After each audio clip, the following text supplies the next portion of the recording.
Welcome to my YouTube channel and welcome back to my new vlog. ഇന്നത്തെ എൻ്റെ background എനിക്ക് തന്നെ ഇഷ്ടപ്പെട്ടു, നിറച്ച് പച്ചപ്പും.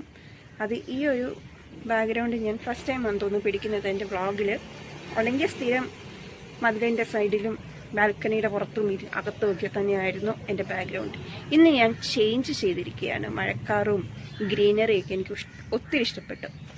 അപ്പോൾ welcome to my YouTube channel and welcome to my new vlog. ഒരുപാട് ദിവസങ്ങളായി ഒരു വ്ളോഗ് എടുക്കണം എന്നുള്ളൊരാഗ്രഹം തുടങ്ങിയിട്ട്, ഒരു ചിറ്റ് വീഡിയോ പോലെ. അങ്ങനെ ഇന്ന് ആ വ്ളോഗ് എടുക്കാമെന്ന് വിചാരിച്ചു. നോർമലി ഞാൻ കുക്കിംഗ് വ്ളോഗ് ആയിരുന്നല്ലോ എപ്പോഴും എടുത്തുകൊണ്ടിരിക്കുക. അപ്പോൾ അതിൽ നിന്നൊക്കെ മാറി ഒരു കുഞ്ഞൊരു ചിറ്റ് വീഡിയോ പോലെ, അല്ലെങ്കിൽ ഒരു കുഞ്ഞു വ്ളോഗ് പോലെ എടുക്കാമെന്ന് വിചാരിച്ചു. So come on. വീണ്ടും ഞാൻ എൻ്റെ പഴയ തട്ടകത്തിലേക്ക് വന്നു. മഴ വീഡിയോ എടുക്കാൻ നോക്കിയിരിക്കുകയായിരുന്നു, പെയ്യാൻ വേണ്ടിയിട്ട്. വീണ്ടും ഞാൻ ബാക്ക് ടു ബാൽക്കണിയാണ്. എൻ്റെ കുരുക്കൾ, ഇഗ്നോർ മൈ കുരുക്കൾ, പിമ്പിൾസ്. സ്കിൻ കെയർ ചെയ്യുന്തോറും എനിക്ക് കൂടിക്കൊണ്ടിരിക്കുകയാണ്. മേ ബി എന്താണോ എന്തോ. Treatment is going on and waiting for positive result. എല്ലോളം താമസിച്ചാലും റിസൾട്ട് കിട്ടും എന്നുള്ളതാണ് എൻ്റെ ഒരു വിശ്വാസം. എൻ്റെ വിശ്വാസം എന്നെ രക്ഷിക്കട്ടെ. എന്താണോ എന്തോ നിറച്ച് കുരുക്കൾ വരുന്നുണ്ട്. ബട്ട് ഓക്കെ, നല്ല ചുമന്ന കുരുക്കളാണ്. ചുമന്ന കുരുക്കളായിട്ട് വന്ന് മലർമിസിനെ പോലെ ആവും.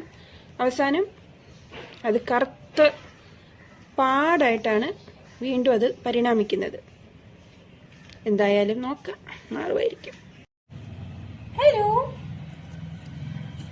ഹലോ, എന്താണ് മണപ്പിക്കുന്നത്? ഇങ്ങോട്ട് നോക്കി, ഇങ്ങോട്ട് നോക്കടാ, ഇങ്ങോട്ട് നോക്കടി. ഞങ്ങൾക്ക് ക്ഷീണമാണ് സുഹൃത്തുക്കളെ, ഞങ്ങൾക്ക് ക്ഷീണമാണ്. ഇങ്ങോട്ട് നോക്കടി.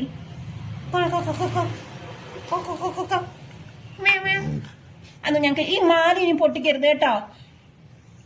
എല്ലാ ദിവസവും ഓരോ മാലയാണ്. ഇങ്ങോട്ട് നോക്കിയേ,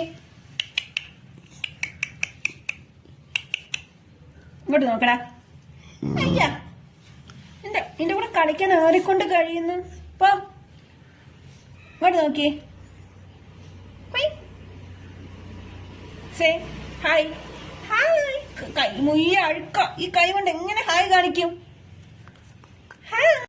രാത്രി ഒരു ശുഭമുഹൂർത്തത്തിൽ നമ്മുടെ പ്ലാവ് ചക്ക താഴോട്ടിട്ട് തന്ന് ഒന്നും നോക്കിയില്ല. ആ ചക്ക എടുത്ത് നമ്മൾ പീസാക്കി ചൊളതോ ഇരിക്കുന്നു. കുഞ്ഞു ചക്കയായിരുന്നു, അത്യാവശ്യം വലുതൊക്കെ ആയിരുന്നു. പക്ഷെ വിയറ്റ്നാം ചക്ക ആയതുകൊണ്ട് നാടൻ ചക്കയുടെ അത്ര ടേസ്റ്റ് ഇല്ല. മിസ് യു മമ്മി നാട്ടിൽ പോയ സമയത്തിനാണ് പ്ലാവ് നമുക്ക് ചക്ക തന്നത്. Miss you mummy. ചക്കയിൽ നിന്നും കഷ്ടപ്പെട്ട് ഊരിയെടുത്ത ചക്കക്കുരു. ഇനിയിപ്പോൾ എന്തെങ്കിലും ചെയ്യണം. ഉച്ചക്കത്തെ കറികൾക്ക് വേണ്ടിയിട്ടുള്ള ഒരുക്കാണ്. ഉരുളക്കിഴങ്ങ് മെഴുക്ക് വരട്ടിയും മീൻകറിയൊക്കെയാണ്. മീൻകറി ഇരിപ്പുണ്ട്. ഈ ഉരുളക്കിഴങ്ങ് നാമ്പും കായും പൂവും ഒക്കെ വന്നു വയറ്റി ചെല്ലുമ്പം പടർന്ന് പന്തലിച്ച് വരുമോ എന്തോ. എന്തായാലും മെഴുക്ക് വരട്ടി സെറ്റായി. നല്ല കുരുമുളക് ഇട്ട് ഒലത്തിയെടുത്ത മെഴുക്ക് വരട്ടി. അങ്ങനെ ഒരു കുളി പാസ്സാക്കി ഉച്ചയൂണ് കഴിച്ചു. ഇപ്പം എത്ര മണിയായി? 1:30 കഴിഞ്ഞു. ഉച്ചയൂണ് കഴിച്ചുമ്പോഴത്തേനും ക്ഷീണമാണ് സ്വാഭാവികം. അതൊരു ശീലമായിപ്പോയി. വീട്ടിലാണെന്നുണ്ടെങ്കിൽ ഉച്ചയൂണ് കഴിച്ചു കഴിഞ്ഞാൽ ഒന്ന് മയക്കം. അടുത്ത ഒരു 4:30-5 മണി വരെ ഒരു മയക്കം, അങ്ങോട്ട് മയങ്ങും. ഡ്യൂട്ടിക്ക് പോകുന്ന സമയത്ത് അങ്ങനെ ഫ്രീ ആയിട്ട് ഇരിക്കുകയാണെന്നുണ്ടെങ്കിൽ ഫ്ലൈറ്റ് ഓപ്പറേഷൻസ് ഒന്നും ഇല്ലാന്നുണ്ടെങ്കിൽ ചെറിയൊരു മയക്കം വരും. അപ്പോൾ ഇനി കുറച്ച് നേരം ഇങ്ങനെ കണ്ണൊക്കെ അടച്ചിരിക്കും, പിന്നെ ഓക്കെ ആവും. അങ്ങനെയൊക്കെയാണ്. ഞാനൊരു കൂട്ടം കാണിച്ചു തരാം കേട്ടോ. ഞാനിപ്പോൾ വായിക്കുന്ന എൻ്റെ ബുക്ക്. എനിക്ക് ചെറിയ വായനാശീലത്തിൻ്റെ ഒരു അസ്കിതയുണ്ട്. അപ്പം ഞാൻ ബുക്ക് വായിക്കുന്ന ഒരു ശീലമൊക്കെ ഉണ്ട്. അപ്പം മലയാറ്റൂർ രാമകൃഷ്ണൻ്റെ ബുക്കാട്ടോ ഞാൻ വായിക്കുന്നത് ഇപ്പോൾ. നെട്ടൂർമട്ട വായിച്ചിട്ടുണ്ട്. വായിച്ച് ഞാൻ ഉറങ്ങിപ്പോയി. ആരും പേടിക്കരുത്, എൻ്റെ പിമ്പിൾ റെക്ടിഫൈ ട്രീറ്റ്മെൻറ്റിൻ്റെ ഭാഗമാണ്. ഡേ ഷിഫ്റ്റിൻ്റെയോ നൈറ്റ് ഷിഫ്റ്റിൻ്റെയോ ഇടയ്ക്ക് എപ്പോഴും എടുത്തൊരു വീഡിയോ ആണ്. എടുത്ത സമയം പോലും ഞാൻ ഓർക്കുന്നില്ല, മറന്നുപോയി. രാവിലത്തെ മഴക്കാരെല്ലാം കണ്ടപ്പോൾ വിചാരിച്ചു ഇന്ന് മഴയായിരിക്കും, വൈകുന്നേരം എങ്ങും പോകാൻ പറ്റില്ല എന്നുള്ളത്. ബട്ട് ഭാഗ്യത്തിന് മഴ മാറി. സോ പുറത്തു പോവാണ്. ടാറ്റാ. ട്രിവാൻഡ്രത്തെ സായാഹ്ന വേളകൾ ആനന്ദപ്രദമാക്കുന്നത് ഞാൻ ഇതുപോലെ വൈകുന്നേരം ഓരോ യാത്ര നടത്തിയാണ്. ഞാൻ ഒരുപാട് നാളുകളായിട്ട് പോണം എന്ന് വിചാരിച്ചൊരു സ്ഥലമായിട്ട് ഒരു സുനിൽ വാക്സ് മ്യൂസിയം. നമ്മുടെ ഫോർട്ടിലുള്ളത് തന്നെയാണ്, ട്രിവാൻഡ്രത്തുള്ളവർക്കറിയാം. അവസാനം എനിക്ക് അവസരം കിട്ടി.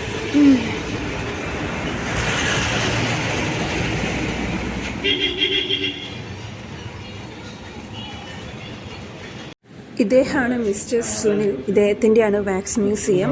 സുനിൽ കണ്ടല്ലൂർ, അതാണ് അദ്ദേഹത്തിൻ്റെ പേര്.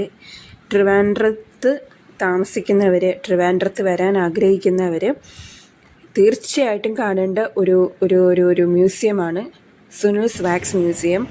അതായത് മരിച്ചു പോയവർ, ജീവനോടെ ഇരിക്കുന്നവർ, അവരെയൊക്കെ അദ്ദേഹം വാക്സിലൂടെ റീക്രിയേറ്റ് ചെയ്തിരിക്കുകയാണ്. ഒരിക്കലും പറയത്തില്ല കേട്ടോ അത് വാക്സിൻ കൊണ്ടുണ്ടാക്കിയ പ്രതിമകളാണെന്നോ ഒന്നും. യഥാർത്ഥത്തിൽ ജീവനോടുകൂടി നമ്മുടെ മുന്നിൽ വന്ന് നിൽക്കുന്ന, അതായത് ഓരോ ആൾക്കാരെ കാണുമ്പോൾ എനിക്ക് എക്സൈറ്റ്മെൻ്റ് എന്ന് വെച്ചാൽ അത് പേടി കൊണ്ടാണോ ബഹുമാനം കൊണ്ടാണോ? കാരണം ജീവനോടെ വന്ന് മുന്നിൽ നിൽക്കുന്ന പോലെ ഒരു ആമുഖമില്ലാത്ത നീതിമാനായ ഒരു മനുഷ്യനെ വീണ്ടും അദ്ദേഹത്തിൻ്റെ കഴിവിലൂടെ ഇങ്ങനെ റീക്രിയേറ്റ് ചെയ്ത് നമ്മുടെ ഫ്രണ്ടിൽ ഇങ്ങനെ നിർത്തി തന്നിരിക്കുകയാണ്. തുച്ഛമായ ഫീസാണ് ഇതുപോലെ ഓരോരോ വാക്സ്, അദ്ദേഹത്തിൻ്റെ കഴിവുകളെ നമുക്ക് കാണിക്കാൻ തുച്ഛമായ ഫീസാണ് അദ്ദേഹം ഈടാക്കുന്നത്. നല്ലൊരു സ്റ്റാഫും ഉണ്ട്, നമുക്ക് എല്ലാ A to Z കാര്യങ്ങളും പറഞ്ഞു തരാൻ. ശരിക്കും ഉണ്ടല്ലോ നമ്മൾ എക്സൈറ്റഡ് ആവും. ഇതിനോട് ക്രേസ് ഉള്ളവർ ഇതിൻ്റെ എന്താ പറയുക, വേറൊരു ലോകത്തിൽ എത്തിപ്പെട്ടതുപോലെയായിരിക്കും. ബാഹുബലി, ഞാൻ എല്ലാവരുടെയും പ്രതിമകൾ കാണിക്കുന്നില്ല. ഒരു ദിവസം നിങ്ങൾ വരണം, കാണുന്നവർ വരണം. മുന്നേ പറഞ്ഞ പോലെ തുച്ഛമായ ഫീസ് ഉള്ളൂ കേട്ടോ. ജീവനുള്ളവരുടെയും അതായത് സ്മരിക്കുന്നവരുടെയൊക്കെ പ്രതിമകളുണ്ട്. ശരിക്കും ഉണ്ടല്ലോ എനിക്കിങ്ങനെ ആ മുറിക്കകത്തുനിന്ന് പുറത്തിറങ്ങാനേ തോന്നിയില്ല. ഇപ്പം നമ്മുടെ ഫോർട്ട് KSRTC ബസ്സൊക്കെ കൂട്ടിയിടുന്ന സ്ഥലമുണ്ടല്ലോ, അതിൻ്റെ ഓപ്പോസിറ്റാണ് ഈ പറഞ്ഞ വാക്സ് മ്യൂസിയം. തീർച്ചയായിട്ടും നിങ്ങൾ സന്ദർശിക്കണേ. ബോംബെയിലെ നരിമാൻ പോയിന്റ് പോലത്തെ സ്ഥലമാണ് കേട്ടോ. ട്രിവാൻഡ്രത്ത് ഈ ഒരു ചാല ഏരിയയിലോട്ട് കടക്കുന്ന സ്ഥലം അത്രയ്ക്കും തിരക്കാണ്. നല്ല എക്സ്പീരിയൻസ് ഉള്ളവർക്ക് മാത്രമേ അതിൽ കൂടെ വണ്ടി ഓടിച്ച് പോകാൻ പറ്റുള്ളൂ. തട്ടിയില്ല എന്ന അവസ്ഥയാണ്. അങ്ങോട്ട് വണ്ടി ഓടിച്ച് പോകുമ്പോൾ അങ്ങനെയാണ്. നേരെ പോത്തീസിലോട്ട് വിട്ടു. മുല്ലപ്പൂ എനിക്ക് പണ്ട് ഇഷ്ടമല്ലായിരുന്നു, ഇപ്പോൾ എനിക്കിഷ്ടമാണ്. പണ്ട് അത് വെക്കുമ്പോൾ തലവേദന ഇല്ലാത്ത അസ്വസ്ഥതയില്ലേ, പക്ഷേ ഇപ്പോൾ ഓക്കെ ആയി വരുന്നത്. പോത്തീസിൽ ആഡീസയിൽ തുടങ്ങി. അപ്പോൾ നമ്മൾ പർച്ചേസ് ചെയ്യാൻ പോവാണ്. എന്തോരോ ആൾക്കാരാണെന്നറിയാമോ, എന്തോരോ ആൾക്കാർ പള്ളിപ്പെരുന്നാളിന് നിൽക്കുന്നതിൻ്റെ ഒപ്പം അത്രയ്ക്കും തിരക്കാണ്. ഇപ്പം നമ്മൾ ഈ കയറിയ സെക്കൻഡ് ഫ്ലോർ മാത്രമേ കുറച്ചെങ്കിലും ആൾക്കാരുടെ കുറവ് ഞാൻ കണ്ടുള്ളൂ. ബാക്കി എല്ലാ സ്ഥലത്തും സെക്കൻഡ് ഫ്ലോർ നല്ല ആൾക്കാരാണ്. കാരണം ഡിസ്കൗണ്ട് ഓഫേഴ്സ് അങ്ങനെ കുറേ കാര്യങ്ങൾ ആഡിസേൽ ആയതുകൊണ്ടായിരിക്കും ഇത്രയും ജനങ്ങളെ അവിടെ പോത്തീസിൽ കൂടി നിൽക്കുന്നത് തന്നെ. എന്തായാലും നമുക്ക് വേണ്ട സാധനം പർച്ചേസ് ചെയ്തിട്ട് വേഗം എസ്കേപ്പാണ്. കാരണം മാസ്ക് വെച്ചിട്ടില്ല. അങ്ങനെ ഓരോ കാഴ്ചകൾ കണ്ട് ഞങ്ങൾ വേഗം അവിടെ നിന്ന് ഇറങ്ങി. പിന്നെ ഹോട്ടൽ സൗരാഷ്ട്ര എന്ന് പറഞ്ഞൊരു സംഭവം ഉണ്ട് കേട്ടോ. ഗുജറാത്തി ഹോട്ടലാണ്, ഗുജറാത്തി ഫുഡ് മാത്രമേ കിട്ടുള്ളൂ. പക്ഷേ വെറുതെ പോയി, നല്ല തിരക്കായിരുന്നു അവിടെ. എന്തായാലും അവിടെ ഇവിടെയൊക്കെ കറങ്ങി ഞങ്ങൾ തിരിച്ച് വീട്ടിലോട്ട് പോകും. അങ്ങനെ വീട്ടിൽ വന്നു, കുളിച്ചു. ഇനിയുള്ള പ്രോസസ്സ് എന്ന് പറയുന്നത് വീഡിയോ എഡിറ്റ് ചെയ്യണം. കുറേ വീഡിയോസ് ഉണ്ട്, അതൊക്കെ പെൻഡിങ് ആയിട്ട് കിടക്കുകയാണ്. പെൻഡിങ് വർക്ക് എല്ലാം ഇന്ന് രാത്രിയോടുകൂടി ഞാൻ കംപ്ലീറ്റ് ചെയ്യും. എഡിറ്റിംഗ് പ്രോസസ്സ് ഞാൻ ഇന്നോടുകൂടി കംപ്ലീറ്റ് ചെയ്യും. പിന്നെയുള്ളത് അപ്ലോഡ് ചെയ്യുന്ന പരിപാടിയാണ്. അപ്ലോഡ് ചെയ്യുന്നത് മിക്കവാറും നാളെ ആയിരിക്കും, കാരണം ഡാറ്റ കുറവാണ്. ഫാദർസ് ഡേയിൽ നിന്ന് ഞാൻ ഡാറ്റ ഊറ്റിയാണ് ഞാൻ അപ്ലോഡ് ചെയ്യുന്നത്. പക്ഷേ പപ്പയുടെ ഫോണിലും ഡാറ്റ കുറവാണ്. സോ എനിവേ നാളെ ആയിരിക്കും അപ്ലോഡ് ചെയ്യുക. എന്തായാലും ഇന്നത്തെ വ്ലോഗ് ഞാൻ വൈൻഡപ്പ് ചെയ്യാണ്. ഇഷ്ടപ്പെട്ടെങ്കിൽ ലൈക്ക് ചെയ്യണം, സപ്പോർട്ട് ചെയ്യണം. ആദ്യമായിട്ടാണ് ചാനൽ കാണുന്നതെങ്കിൽ നിങ്ങളും വീഡിയോസ് കാണണം, ചാനൽ ലൈക്ക് ചെയ്യണം, സപ്പോർട്ട് ചെയ്യണം. അപ്പോൾ ടാറ്റാ, ബൈ, ടേക്ക് കെയർ.